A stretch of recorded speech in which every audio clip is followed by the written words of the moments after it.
बिजली की बिल की वजह से हमारी फीस नहीं भर सकते। मेरे अब्बू स्कूल की फीस भी नहीं भर सकते इस खाली बिल की वजह से। हमारे घर के हालात ऐसे हुए हुए हैं इस खाली बिल की वजह से। गरीब हम लोग क्या करेंगे? ये इतने थोड़े यूनिटों का इतना ज़्यादा बिल दे देते, डबल बिल दे देते। गरीब कहाँ जाएंगे? और बिल तो इतना आता है कि बिजली जितनी हम इस्तेमाल नहीं करते उससे बहुत ज़्यादा बिल आता है। ये लेकिन मेरा अब्बू इस बिल की वजह से बहुत ज़्यादा परेशान है। यकीन मानो अल्लाह पाक हमें मरने नहीं देता है। क्यों? कि खुदकशी हराम है। अल्लाह ने कहा मरना नहीं, और हुकूमत जो है हमें जीने नहीं देती है।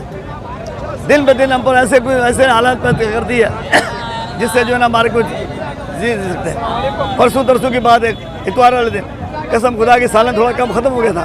मैंने पानी डाला और आधी से ज़्यादा रोटी जो है ना मैंने पानी के साथ लगा खाई है। मैं कसम खा के तो ला इलाहा इल्लल्लाह मोहम्मद रसूलुल्लाह का झूठ बोलूँ तो इतवार वाले दिन ये मेरा हाल था।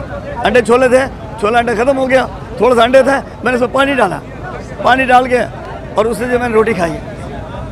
इससे आगे क्या करें? फिर आज़ादी का फ़ायदा क्या हुआ? क्या फ़ायदा हुआ? आज अगर ब्रिटिश गवर्नमेंट होती, कसम खुदा की, वो मेरे को बूढ़े आदमी को बोलती नहीं कुछ अलाउंस देती, क्या दे रही? अरे भाई हम अलाउंस दे हो, हम इस मुल्क के लिए खिदमत के लिए हाजिर हैं, पर रात दिन मेहनत करेंगे, हमसे मेहनत लो, पर अल्लाह के वास्ते हम पर जुल्म मत करो। ये जो जुल्म हो रहा है घर में टीवी नहीं है, टीवी का टैक्स, ये कहाँ की शराफत है? टीवी हो तो टीवी का टैक्स होगा ना, टीवी नहीं है, कोई सामान नहीं है उसका टैक्स। इससे बड़ा जुल्म क्या होगा? हाथ जोड़ के अपील करता हूँ जो हमारे हुक्मरान है और जिनको अल्लाह पाक ने पावर दिया है, कसम उस ज़ात पाक की, अगर आज तुमको जो सहूलत दी है और उस सहूलत को तुम लोगों को सहूलत नहीं दोगे, कसम खुदा की कल वो हाल होगा कि तुम सोच नहीं सकते हो। जैसे दूसरे मुल्कों में जो बादशाह थे और वज़ीर थे, उन्होंने जो जलालत दिखाई और उसके बाद उनको जो मट्टी पलीत हुई ना, उससे ज़्यादा मट्टी पलीत होगी, क्योंकि अल्लाह का निज़ाम है। हमें कोई वो नहीं है, हम अल्लाह का शुक्र अदा करते कि अल्लाह तेरा शुक्र है। पर इस बात पे हमें दुख होता है कि हमने जो है ना इस मुल्क को बनवाया आज़ादी कि यार हमारे इस्लामी मुल्क होगा। हमारे वालिद का ऐसा जज्बा था कि वो इंडिया से जब इधर आए, उन्होंने कहा नहीं साहब, बोले यहीं रहो। 6 महीने कसम खुदा की 6 महीने का फॉर्म था कि पाकिस्तान जाए, 6 महीने रहें, उसके बाद फाइनल करे। बाप ने बोला गोरे को, बोला नहीं साहब हमारे मुसलमानों का मुल्क बन गया साहब। बोला मैं उधर जाके फाइनल करना, बोला नहीं साहब इधर ही फाइनल करो, इधर फाइनल। और आज ये हाल है कि जिसके लिए बाप ने कुर्बानी दी, उस बाप को क्या पता था कि ये जालिम के बच्चे जो है ना ये अपना बनाएंगे और अवाम को जो है ना खाना ख़राब कर देंगे। ना तो हमारा इस्लाम रहा, ना इस्लाम रहा, कोई इस्लामी निज़ाम नहीं, कोई इस्लामी सेटिंग नहीं, क्या समझे? और जो है जो माशियत है उसको भी तबाह कर जी। हम बहुत परेशान होकर मजबूर होकर यहाँ पर आए कि इतना बिल आ रहा है कि आप यकीन माने कि घर का किराया दें या बिजली का बिल दें या खाना खाएं। मेरी 67 उम्र है। पूरी दुनिया के अंदर बूढ़े आदमी को सहूलत दी जाती है, बूढ़े आदमी से काम नहीं लिया जाता है। हमने जो है पाकिस्तान आज़ाद कराया, इसलिए आज़ाद कराया था कि हम आज़ादी से होंगे। कसम खुदा की अगर ब्रिटिश होती, आज ब्रिटिश गवर्नमेंट होती, ब्रिटिश वो मुझे जो है ना ब्रिटिश गवर्नमेंट मुझे रिलीफ देती कि ये बूढ़ा है, बूढ़े आदमी को ब्रिटिश आज भी रिलीफ देती है। ये पाकिस्तान बनाने का फ़ायदा क्या हुआ? मेरा वालिद जो है 1945 में अपॉइंट हुआ पाकिस्तान रेलवे में, इंडिया में, और माइग्रेट करके आए इस जज्बे के साथ कि हमारा मुल्क होगा, पाकिस्तान होगा, हम पाकिस्तान में खुशहाल होंगे। मैं आज भी खुशहाल नहीं है। मैं रिक्शा चलाता हूँ, मेरे से कितना रिक्शा चलेगा पूरे दिन में? अब मैं बिल भरूँगा या खाना खाएंगे? मेरे घर में वॉशिंग मशीन नहीं है, मेरे घर में फ्रिज नहीं है, मेरे घर में सिर्फ 2 पंखे हैं, 2 कमरे का घर है, 2 पंखे हैं सिर्फ, वॉशिंग मशीन नहीं है, फ्रिज नहीं है, फिर भी 14,000 रुपये का बिल आ रहा है। ये 5,000 मैंने किस्त करके भरी है। कोई सुनने वाला नहीं है, कोई बोलने वाला नहीं है। मेरे बच्चे 6 बच्चे हैं, 3 बेटियों की शादी कर दी, 2 बेटों की शादी हो गई, वो भी अलग अलग हो गए।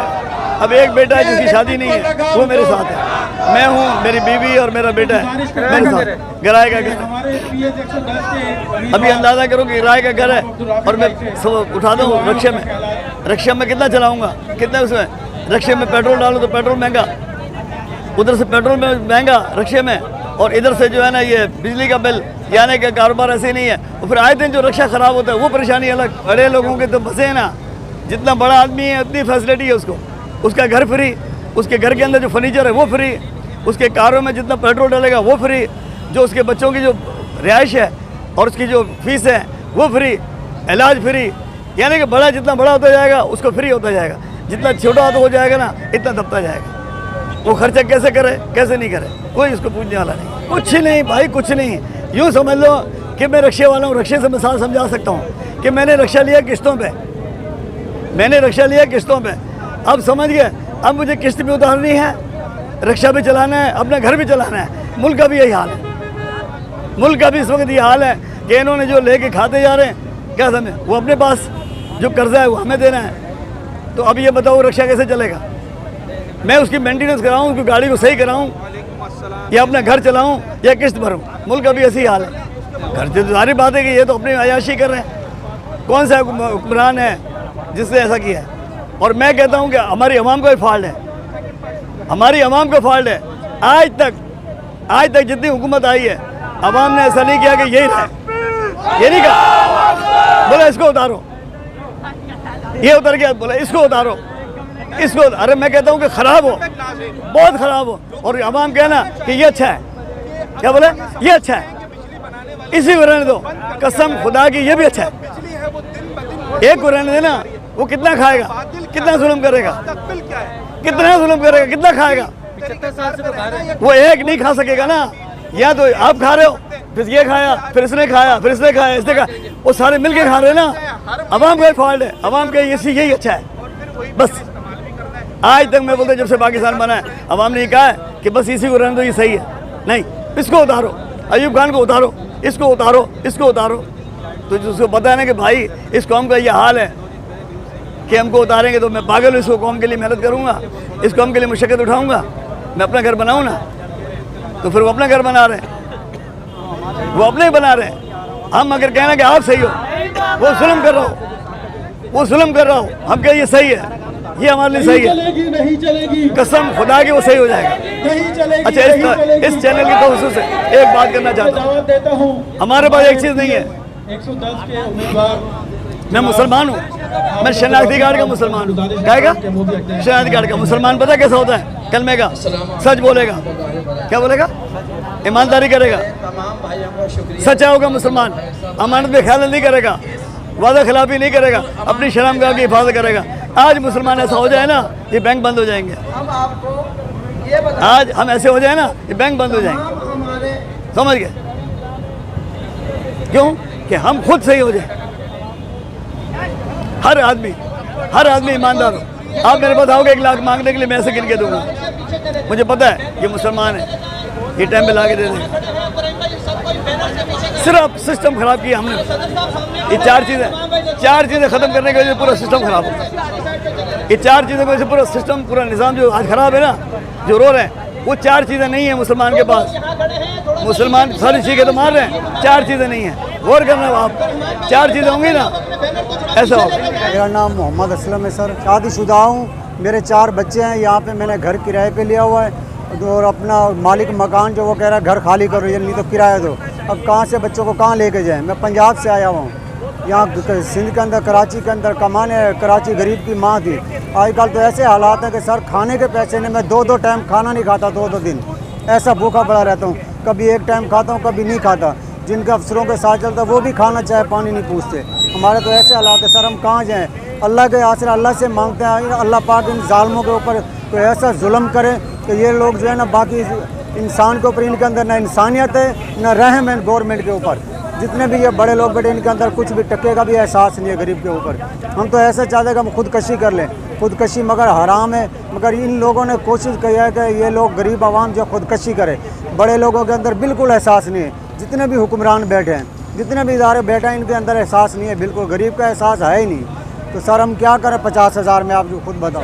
मैं इसलिए आया हूँ कि मेरे एक तो वफाक की तरफ से है, UNDP इदारा है वफाक का, मैं वहाँ गाड़ी चलाता हूँ। मेरी गाड़ी मैंने बैंक से इंस्टॉलमेंट पे ली थी, तो उस टाइम जो है ना 52,000 किस्त थी, फिर साल बाद 62,000 हो गई, अब 72,000 हो गई है। मेरे को वहाँ से मिलते हैं 50,000। अब ड्राइवर भी जो है ना उसकी भी 35-40,000 तनख्वाह, मेरी टोटल 50,000 मिलती है। 72,000 कहाँ से इंस्टॉलमेंट भरूँ? और 10,000 ऑयल फिल्टर चेंज कराने का हो जाता है। और मेरे बिजली का जो है ना बिल आ गया 20,000 रुपये। तो मैं कहाँ से दूँ? अस्सलामुअलैकुम मैं वरहमतुल्लाहि घर का वबरकातुहू। खर्चा नहीं चला सकता सर। तो मेरे साथ तो जुल्म कर रहे हैं ये। इससे क्या करें, हम खुदकशी करें और क्या करें? खुदकशी करनी पड़ेगी। ये वफाक हुकूमत जो हमारे ऊपर बहुत जुल्म कर रही है।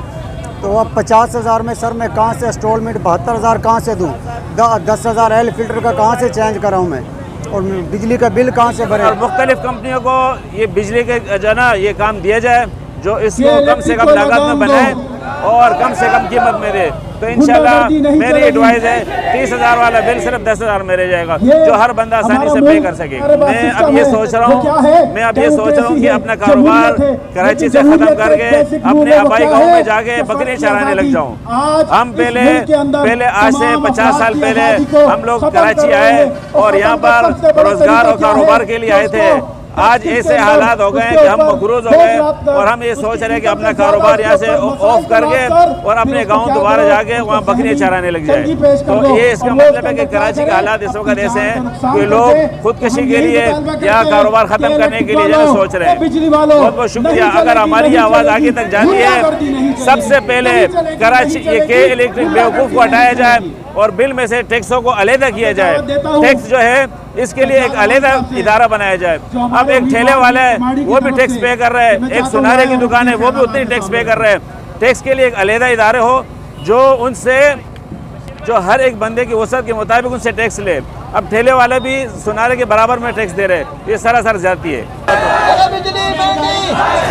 बहुत परेशान होगा।